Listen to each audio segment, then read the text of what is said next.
J'ai écouté avec beaucoup d'attention le drame Corneille Nanga à travers cette histoire de carré minier que raconte Maïs Chibangu. Quelque chose d'assez intriguant ressort dans tout ça là. Et moi, j'aimerais pas aborder ce sujet sous l'angle de à qui appartient le carré minier ou à qui n'appartient pas le carré minier. Je voudrais aborder cette affaire sous l'angle des fonds, de la façon avec laquelle les gens s'amusent avec l'argent du peuple au Congo. Je ne sais pas si quelqu'un peut me dire combien gagnait Corneille Nanga en tant que président de la CENI. Puisque quand on sort dans ce contexte où on nous parle de plus de 4 millions de dollars payés par Corneille Nanga en 2018 pour acquérir des parts dans cette compagnie ou pour cette exploitation dans ce carré minier, je me pose toujours la question et je me pose, moi, la question qui me vient à l'esprit, comment l'individu s'est enrichi à ce point pour être en mesure de sortir 4 millions 300 000 dollars assez vite comme ça, là, pour acheter des parts dans cette compagnie. Et ça, vous en doutez, je pense pas que après avoir dépensé ça là, que Corneille Nanga n'avait plus rien. Puisque, comme on l'a vu dans le procès qui a conduit à sa condamnation, comme pour sa participation à la rébellion, on a pu voir que ces biens ont été saisis et dans ces biens-là, il y a des hôtels, il y a des villas, puis il y a toutes sortes d'affaires. Je ne sais pas, dans le passé de Corneille Nanga, avant de devenir président de la CENI, qu'est-ce qu'il faisait? Était-il un homme d'affaires prospère? Était-il un chef d'entreprise? Finalement, c'est ça la principale question que moi, j'aimerais me poser. Et j'aimerais qu'on se pose tous la même question. Et là, on revient encore avec un autre monsieur qu'on a dit, qu'on a cité aussi dans cette histoire, qui aurait été commissionnaire, puis qui aujourd'hui là détient des pouvoirs énormes et puis est un mécène connu. Bien sûr, vous connaissez de qui il s'agit. Mais ce monsieur dont on parle, qui est devenu un homme influent, j'ai vu à l'Équateur là-bas, là, c'est des choses qu'il a faites. Moi, je me suis toujours posé la question, où il a trouvé l'argent? Puisque dans les annales du Congo, là, je sais pas, hein, à moins que quelqu'un ait l'information que moi j'avais pas. Est-ce que vous connaissez-vous ce monsieur-là comme étant un philanthrope, où et comment il a fait son argent? Parce que ça nous ramène encore dans l'histoire des autres dernièrement, de Eric Mandala et puis tout ce monde. Le problème au Congo, c'est que quand les gens commencent à s'enrichir de façon inexpliquée, personne ne pose de questions. Et l'État lui-même ne pose aucune question. Puisque si on peut du jour au lendemain devenir riche, puis afficher des symboles de richesse, ou accumuler de l'argent, puis faire ce que ces gens-là font, je me pose des questions. Où se trouve l'État? Puisque pour qu'on arrive à endiguer cette histoire de corruption, cette histoire d'enrichissement illicite, cette histoire de détournement, il faut qu'on commence par devenir sérieux. Je donne un exemple. Au Canada, par exemple, si on connecte ton salaire, et je donne un exemple banal, et ton salaire est 2 000 $. Et puis du jour au lendemain, tu viens avec du cash, 10 000 $ pour faire un dépôt sur ton compte. Automatiquement, ton gestionnaire de compte va te faire remplir un document pour que tu expliques d'où provient l'argent. Et ton explication va aussitôt être transmise à la Gendarmerie royale du Canada pour qu'on puisse avoir l'œil sur tes activités, puisqu'on sait que tu gagnes 2 000 $. Si, par exemple, c'est un don qu'un ami ou un prêt quelqu'un t'a donné, puis tout ça là, puis ça se saura. Mais au Congo, quelqu'un peut venir avec 2 millions de dollars dans une mallette et puis payer à quelqu'un d'autre pour un signe, un papier, puis tout passe comme une lettre à la poste. Ici, quand on parle même pas qu'il a remis un chèque de 800 000 ou de 3 500 000 comme ils ont dit là. Non, ici on parle de l'argent en liquide. Et quand on parle de l'argent en liquide, ça veut dire que cette personne a la possibilité d'avoir des fonds comme cet argent-là. Et où il a eu cet argent-là? Puisque, écoute, il y a trop de cash qui circule au Congo. Ici, je me souviens, au Canada, par exemple, je donne toujours l'exemple du Canada puisque c'est un pays où j'ai le plus vécu, puis je connais comment le système fonctionne pour avoir opéré moi-même des magasins. Puis là, dites-moi, comment on arrive à avoir un système où du cash circule assez aisément comme ça? Je me souviens très bien, quand moi j'ai ouvert mon premier magasin, dans les années 97, par là, la plupart des transactions étaient en cash. C'est-à-dire, les clients venaient au magasin acheter, que ce soit un CD ou de la nourriture ou je sais pas quoi.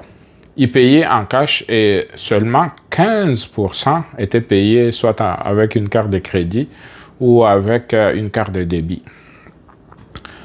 Plus les années passées, plus le gouvernement s'est spécialisé, puisqu'ils ont compris que quand les commerçants gèrent trop de cash en liquide, par exemple, 80% de tes recettes, supposons que tu vends 2 000 $, 3 000 $ par jour, et que sur ces 2 000 $, 3 000 $ que tu gagnes par jour, tu arrives à déclarer officiellement que, supposons, j'ai vendu seulement 500 $.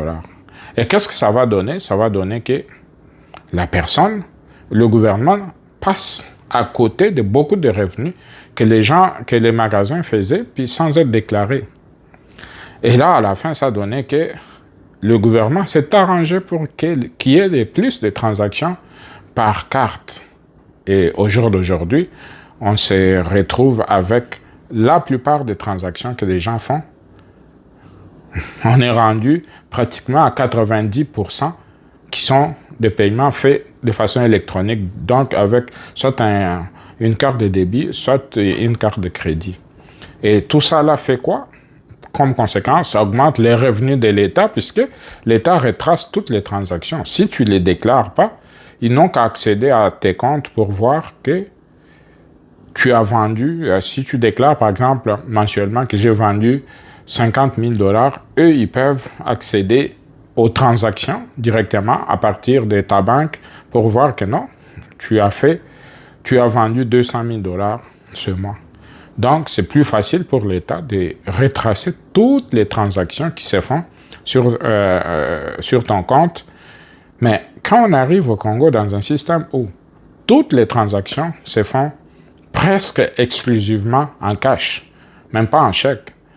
Puis on a vu dans le procès Diamant avec Améré que le monsieur est allé puis il a retiré à la banque 10 millions de dollars.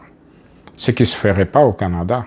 Tu ne peux pas arriver à la banque et dire que non, j'ai besoin d'avoir 100 000 $ en cash, puis on te les donne. Non, on va te dire, OK, tu peux faire un mandat ou un chèque qui vont certifier pour que tu donnes à ton créancier ou à pour pouvoir acheter un article ou quelque chose du genre. Mais tu arrives au Congo, on achète une maison de 2 millions de dollars en liquide, on se trimballe. Et pourtant, la loi congolaise dit que tu ne peux pas sortir du Congo avec plus que... à partir de 10 000 dollars, tu ne peux pas sortir en cash avec. Il faut que ça passe par les circuits bancaires. Mais qu'est-ce qui se passe? On le remarque très bien que personne n'utilise le circuit bancaire pour faire des transactions ou trop peu. Les gens continuent à circuler avec et puis à voyager avec, puis ils ont des connaissances à gauche, à droite, des mallettes d'argent sortent. Dernièrement, on a arrêté quelqu'un au Liban, un Libanais avec, je pense que c'était une affaire de, si je me souviens bien, une affaire de 7 millions ou 5 millions de dollars qu'on a intercepté à l'aéroport au Liban. Comment cet argent est sorti du Congo alors que la loi dit qu'on ne peut pas sortir avec, à partir de 10 000 dollars, on ne peut pas avoir sur soi en cash pour un voyage. Mais tu arrives que des gens sont sortis avec de tels montants. Donc pour arriver à contrôler notre façon de faire, pour arriver à faire que l'État ne puisse pas se faire aider, voler, pour arriver à faire en sorte que des gens, évidemment, des situations comme celle des Nanga, ne puissent pas se reproduire, on se doit d'avoir un système strict, que le cash ne peut plus continuer à circuler de la façon que ça circule là, et que des gens soient imputables. Parce que là, quand on parle du cas de ce monsieur des Nanga, il n'y a personne qui se pose, ou trop peu de gens s'attardent sur d'où provient l'argent que Nanga a payé pour avoir des droits sur ces mines-là.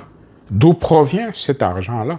Puisque si on regarde bien, le monsieur n'était qu'un fonctionnaire, sans nous interroger en plus sur le fait que Nanga,